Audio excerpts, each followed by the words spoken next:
We have decided to almost exclusively sell this brand because of some of the standard features that they have. Undercoat lining on the front tongue and the rear bumper, D-rings as a standard one-piece roof. They've got a lot of great features. This isn't just about the trailer. We're gonna show some of the stuff about the trailers, but DarkHorse has been in the game for 4 or 5 years. Well, they haven't been in the game for 4 or 5 years. They've been doing it their whole life. They've established this company in the last 4 or 5 years. We're gonna sit down with one of the owners there at DarkHorse, and we're gonna get the full scoop on who DarkHorse Cargo really is.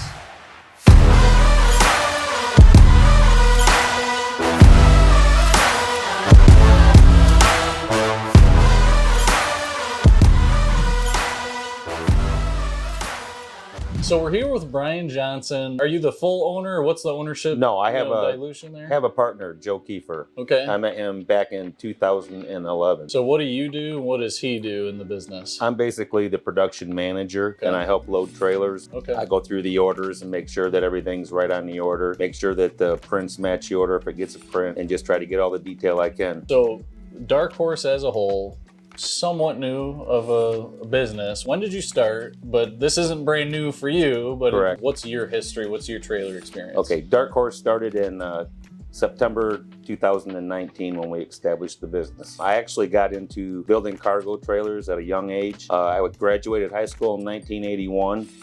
I was born in 91. He was born in 91. All right, so there you go. I'll be 60 years old in June. So anyways, I went to work. My Uncle Warren Johnson actually started a Hallmark trailer. Yeah. And then he moved on and did his own business with a partner, Interstate Trailer. They split up. He did his own business on his own United Trailer. And I basically followed him from place to place until one day Uncle Warren came to me and he said, you know what, I think you're a good guy, a people person. I would like you to run my Southwest trailers. Okay. So I became a production manager at that point. In 2004, he had gotten sick and sold the company. I went to work at a place called RC Trailers and became plant manager there, then general manager, then eventually president. My partner Joe Kiefer, I mentioned earlier, we hired him. He's an accountant, get our books straight so we could sell the company. I was actually a part of H&H Trailers, RC Trailers, MTI Trailers. That was all one conglomerate. So you don't have too much experience, it sounds like. Don't sound like it. Yeah, I've been building trailers about 42 years, to be honest. Wow.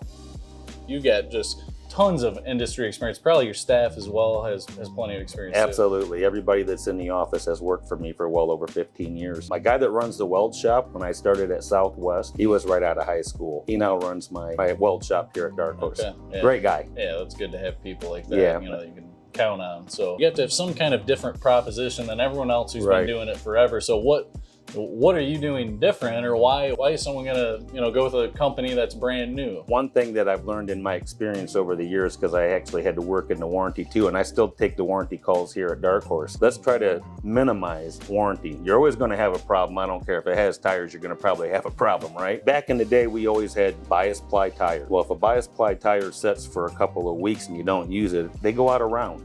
People would try to get them balanced. You can't balance a bias ply, and they blow up and pop. So I said, radial tires on everything. 1-piece aluminum roof on everything. Get rid of the galvanized with the seams. Good walls, 3/8 plywood walls or 1/4-inch plywood walls. Rust was always a problem. Yeah. Let's get a really nice undercoat on it. Bed liner on the tongue, bed liner on the bumper, anything that you see, so it'll last longer. Plastic grommets anywhere a 12-volt wire runs through. We have a plastic grommet in there, all right? Instead of it shaving on the metal. You don't want to have that wire be on steel vibrating going down the road. Pretty soon it shorts out and you have problems. Yeah. Those are the main things that I'm like, these are the troubles people have had when I've dealt with warranty, and I didn't want to have that when we opened DarkHorse. I'm a dealer, right? So I shop around and I try to figure out who do I want to try to pick up as a manufacturer, and I'm kind of new guy in the block, so I'm calling everyone. To me, everything that you just said is kind of what intrigued me. I've got to believe in it, and when I called around, some of those things, you're just bringing up a warranty or things like that. Well, tell you what, I called DarkHorse and you get in touch and you're talking to someone, right? It's correct. Not like... Well, that's one thing. I want people to answer the phone. Now, it may go to voicemail, but we better call back on the same day, all right? We've actually sent people out. My guys that work in the office or work in the shop, sometimes we'll send them right directly to a guy's house to fix something. If we have to, we'll bring the trailer back here to DarkHorse and we'll go through it. Hey, even if you're gonna chew my butt, on the phone, right? I'm calling you back. Yeah. And we'll talk, we'll figure out what needs to be done. The best solution, we'll just take care of it. Having employees that care, I don't know. There's a picture right there. That's at the place that burned down, but you can see it's all family. But that picture, I would say 80% of those people are still here. They returned 4 months after the fire to work here. Yeah. Which I think to me is very important. Yeah, and I think, you know, you talk about you're trying to build a great trailer, to build a great company. It's all about the people. It's always the people. So if you're making that a priority, it's going to translate to a better trailer. Correct. Ultimately, better service, all that kind of stuff. Right. So. The people in the shop, they're so wonderful to have here. They're so caring. They help each other, and they watch. They see me come out. I know everybody's name. I know their children. I know their wives. Yeah. I know their families. We do things for them, so they have a nice come in, and we'll do a meal for them every couple months. We'll have a brake truck come in or cater some food to them. They also see me out. I'm one of the guys, even though I'm an owner, I'm out on the forklift loading trailers. Most of our competition went down to 4 days or 3 days a week. Yeah. We never stopped. We were 5 days a week. The suppliers were, what are you guys doing that somebody else isn't doing? How come you guys are busy? Again, I think it's the fit and finish. It's calling people back when there is a problem. It's answering whatever they need and just being efficient and getting their trailer to them as quick as we can. I really enjoyed sitting down with Brian. It's a phenomenal company. As much as DarkHorse Cargo is striving for the customer satisfaction, we are too here at Howe Equipment. If you live anywhere in the Midwest area, we're setting